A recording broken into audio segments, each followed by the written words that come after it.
If you're anything like me, you've struggled to create a budget. And in today's video, I'm going to show you how to create a budget in less than 10 minutes. Welcome back to TQM, or the quintessential millennial channel, where we talk about all things millennials with an emphasis on finance. As always, I do appreciate your guys' love and support. Thus far, it's been absolutely amazing, and we're approaching 700 subscribers in the first 2 weeks of the channel being created. So if you haven't already, consider subscribing to the channel and turning on that post notification, so as soon as a new video comes out, you can be the first to watch. And again, only like the video if you find that it was useful. So we're gonna go ahead and dive in. And remember, when it comes to budgeting, people try to make it seem like an overwhelming task, when honestly, it really isn't. I like to think about it kind of like calorie tracking. If you're overeating and not really counting your calories, then again, you're overeating. Same thing for a budget. If you're overspending, you get the point here. So let's go ahead and dive in and talk about the first category, which again, one of 11 categories that you're gonna need to write. So make sure you grab a piece of paper and a pencil, or open up a Word document or a Google Doc, whatever you're using, and let's get started. So number one is your rent or your mortgage, the place you're living. All of us have shelter or roof over our head. I hope, if you're watching this video at least. And again, what that looks like usually is about 20% of your take home. There will be some assumptions made just for this video's purposes. So again, I'm going to be mentioning percentages and dollar amounts. So I looked at in the United States, the average income for each household, and it's right around $60,000 a year. So that's going to be the assumption that the take home for each individual watching today is right around $5,000.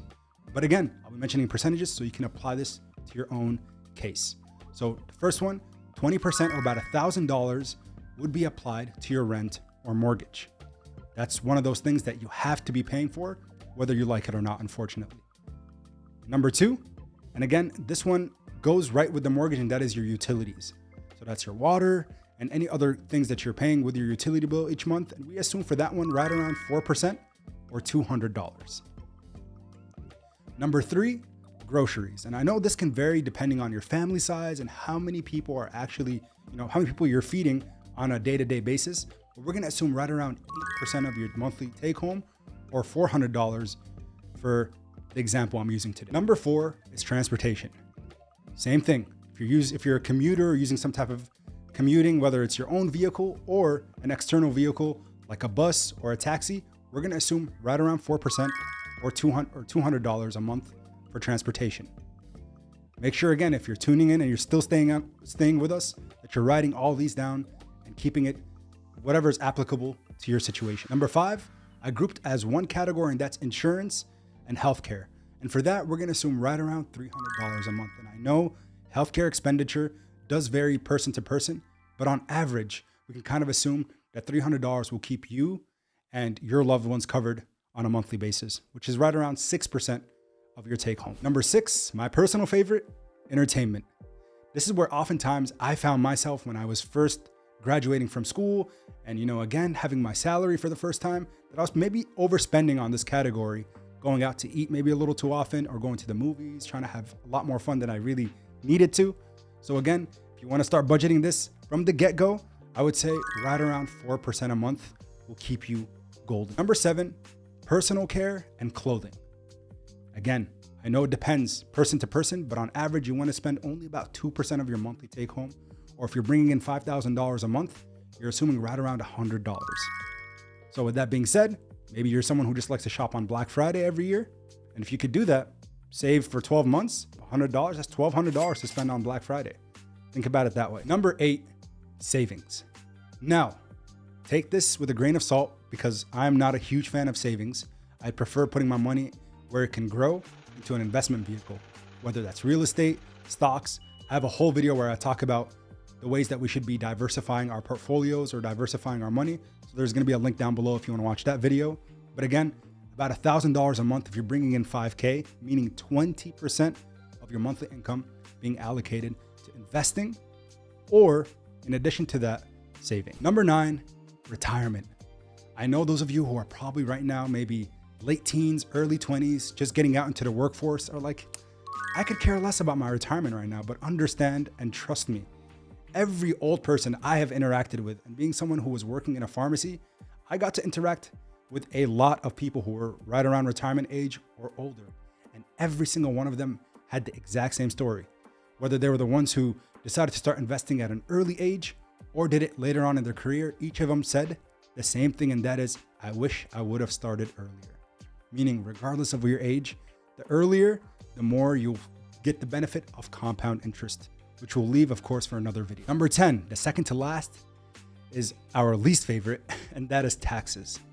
So again, you do have to budget for taxes just in case, especially if you're bringing in $5K a month, depending on where you land in terms of your tax bracket, you want to save actually right around 10% of your monthly income, just in case you have a tax liability to Uncle Sam. If you're lucky enough and you're paying taxes and you have sufficient withholding with your employer, then of course, you're actually going to get the benefit of getting a tax return. So now that tax category that you're saving 10% of your monthly income can be applied to any of the other categories that we mentioned today, including entertainment. Last but not least, which I think honestly might be one of the more important ones, that is what you can call maybe an emergency fund or a miscellaneous fund. And you can base this based off of your own situation, but to make the full pie come to about 100% of the total money coming on a month to month, you want to do about 6% of your monthly take home into the emergency or miscellaneous fund. Why? Things happen that we do not plan for. And unfortunately, that's life. It could be that your car broke down or, something just that you didn't really plan for or expected. So again, having 6% or $300 a month that you're putting aside in case for that rainy day fund or emergency fund, that's when it's going to come to use. And if you don't end up having to use it, it becomes additional savings that you have on the side that you could spend from later on in the future.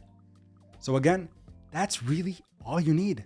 11 categories, place them how you want to, but I think again, take those percentages and apply them based off of your take home. So if you're making $2,000 a month, go ahead and it's all about, at the end of the day, applying it to you. And if you're making $10,000 a month, you can apply those percentages as well. But understand that at the end of the day, all this is a tool.